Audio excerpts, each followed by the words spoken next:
That is unbelievably fascinating to me because most people, like you said, they would think like, oh, it comes down like Biden picks up a phone, issues an order, and then all of a sudden these guys just disappear.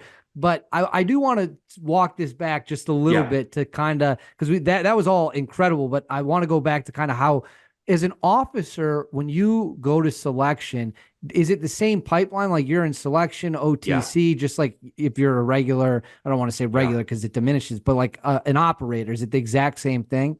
yeah. And I think that's one of the things that makes the unit what it is every NCO there knows I went through the exact same thing. I went through the exact same selection course. In fact, there's a little bit of added bonus that officers go through that NCOs don't have to. And then even in the operator training course, that year of training, you're doing the exact same thing. You're in the house clearing. If you're not staying with the stack, if you're not safe, if you're not clearing, you're booted. So as an officer, if you're not good in the house, you're getting booted, even though it really isn't my job, but that's the expectation. It isn't until the last week or two of the operator training course where you're actually expected to be an officer and they're giving you responsibility. Otherwise, you're kind of the guy back in the stack. And it's I would say it's a little bit easier as an officer, so to speak, because they're not as heavily evaluating you. Like I was never the breacher, right? I never put the charge on the door, because that's an officer is never, I shouldn't say never, but I wasn't evaluated at that, right? Because that was a guy when he crossed the hall, that was going to be his job. His job was that. So you were kind of a support element all through that time. And again, like I was talking about earlier with the Zarqawi event, because I was downrange in between operator training courses, my first experiences with Delta was as a number five. So in the teams, you've got the team leaders of one, the assistant team leaders of two, three, four, five. You're supposed to have five guys on a team. And because I was a battle captain in the talk, running the talk, when I wasn't working that, troops invited me out to just be an assaulter.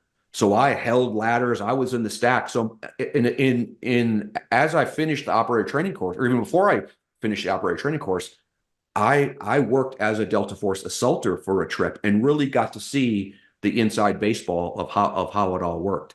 And again, I think that's a testament to the training, right? Like no Delta Force Sergeant Major is going to be like, "Hey, Major, why don't you come and get into a gunfight with us?" If they didn't know, I was up to speed because I had been through the exact same things that they had been through. In your mind, what makes a great Delta Force assaulter operator compared to, like you're just saying, you're not going to be expected to be laying breach charges.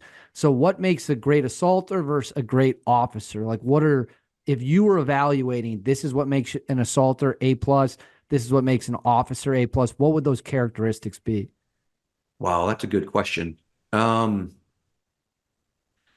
think it's probably layered. So you have to know the tactics enough. You have to know what your guys can do and can't do, right? Um, and this was interesting. This we're talking. There was a story I wanted to tell you that we're coming together with. So there was a mission that was so these other things that we talked about.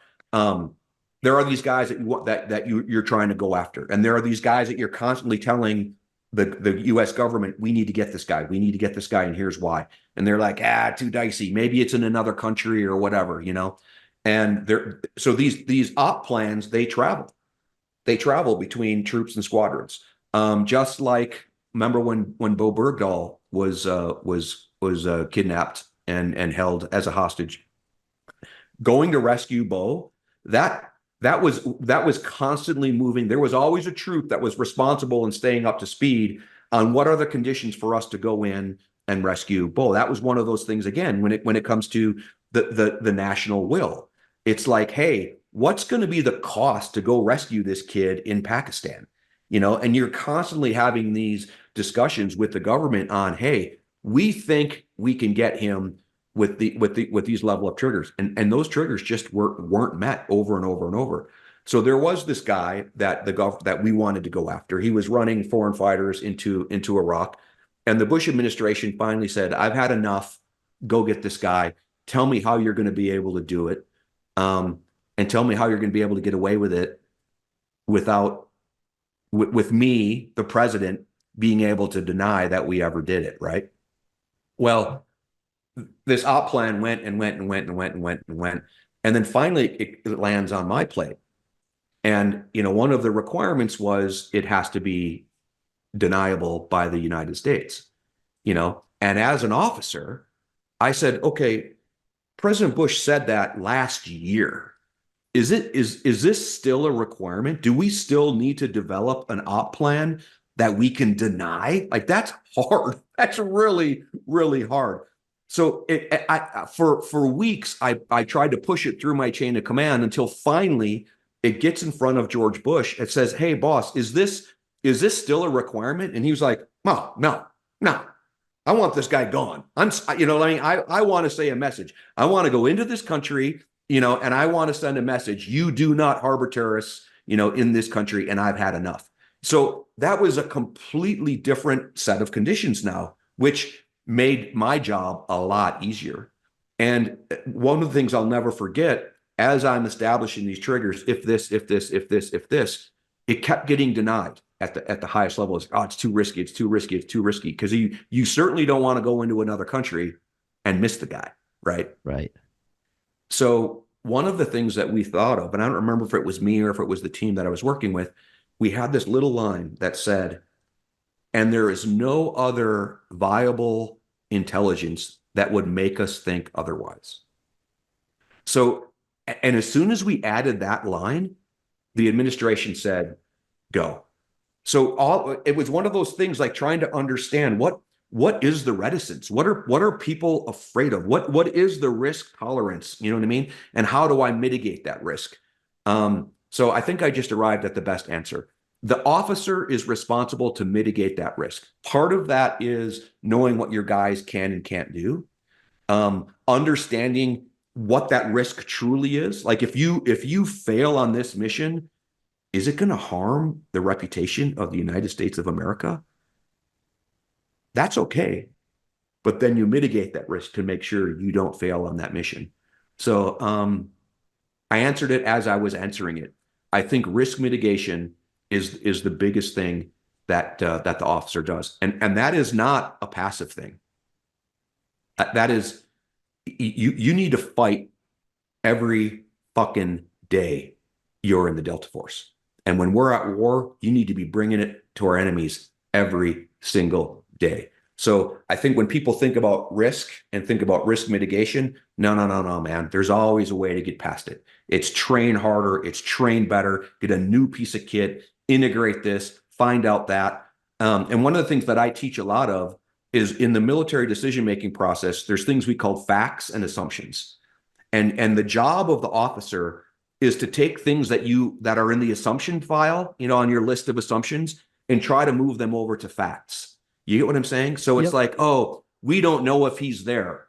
We think he's there. Okay, well, confirm that he's there. So my job now isn't to go get him. My job is to get that thing out of the assumption pile into the facts pile. Yes, he's there. He's there right now. We've understood a pattern of life. We expect him to be there next Tuesday in this time window. You see how this is very, very different when someone goes, well, we just don't know where he is. Well, that's not risk mitigation. Find out where he is. Find out what his pattern is. Get one step ahead of him so he walks into your trap. And to me, you can see me getting excited, right? Because that is what the officer does, is you set those traps and you set those conditions. So when your guys come in, they win every time. That is, again, I hate to say it's epic too many times, but that's great. But okay, so that makes perfect sense. You laid that out great for an officer. When you're now in your officer role and you're evaluating guys on the assault team, guys that are going to actually be laying the breach, shooting people in the face, whatever it might be, in your mind and your experience as Jeff Tiegs, what qualities are you looking for in the guys that are on the ground coming off the helos, whether it's the Baghdadi raid or whatever it is? What qualities do you want in those guys? Yeah, man, there's a list and a list and a list. But I tell you, what the thing that keeps popping into my head is fearlessness. Like they have to have zero fear. And once again, this isn't some how do you get to a place where you don't have fear? It's because you've done it and you've trained on it and you've perfected it, and the day you're doing it in combat, it's just like, in the Super Bowl. Do you think that quarterback on fourth and 10 that they decide to go for it, that he has fear? No, he has no fear. They've run the plays, he knows the plays, and he's focused on getting it done. And that's what I was always looking for in our team leaders. And you could see it build, right? Like you'd get a new guy. So the new guys that came across the hall, they were confident and they were capable, but there was still that unknown. So I'm using fear and unknown almost kind of some respectively. And as they got integrated into the team and into the troop and into the squadron, that fear would go away. Even we were talking about SEALs a little bit. I had a rotation in Iraq where I had two Navy SEALs from SEAL Team 6 get integrated into us and work with us. Hugely capable dudes. I mean, absolutely capable guys. But there was a little bit of a reticence initially when we started. And my job and the team leader's job was to make them feel comfortable. And it's like, no, this is the way we do it, and that's okay. And I think part of that when I'm talking about fear is that freedom for them to make decisions.